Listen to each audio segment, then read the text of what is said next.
La pluja ha marcat alguns partits del Barcelonès i el Baix Llobregat aquesta tarda. Entre ells, el que havien de jugar, la Unió Esportiva Sant Ildefons i el Lleida Esportiu B a Cornellà del Llobregat. Els 11 litres per metre quadrat que han caigut sobre les 5 de la tarda han empantanat el terreny de joc. Tots dos conjunts han saltat a la gespa sota un intens xàfec, però aviat s'ha fet palès que no es podia jugar el partit i el col·legiat Tomàs López l'ha decidit suspendre amb l'acord dels clubs.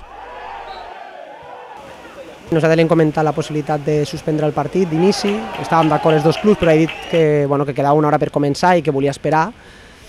I just abans de començar, quan quedaven 10 minuts, l'hem tornat a dir, escolta, aquí no es pot jugar. Ja no és que benefici un equip o l'altre, com estigui el camp, sinó que algú se pot fer mal. Ha dit que ell preferia començar, que ho veia bé i que si parava de ploure cada vegada aniria millor. Bueno, ja ho heu vist com estava el camp, cada vegada estava pitjor, la gent ha estat a punt de fer-se mal en un parell d'accions i bueno, al final ha vingut a la banqueta, ens ha preguntat què volíem fer i era evident el que volíem fer i bueno, per tant hem suspès el partit i ningú s'ha fet mal, estem contents. Ja quan hem sortit a escalfar el camp ja està bastant impracticable, ho hem intentat però ja es veia que no, l'àrbitre ha volgut que per almenys s'iniciés el partit, així ha estat i bueno, han estat 9 minuts que ja es veia que la pilota no rodava ni es podia jugar a futbol, llavors s'ha hagut de suspendre. Llavors el millor és parar i ja quan es pugui disputar el partit doncs jugar-lo bé.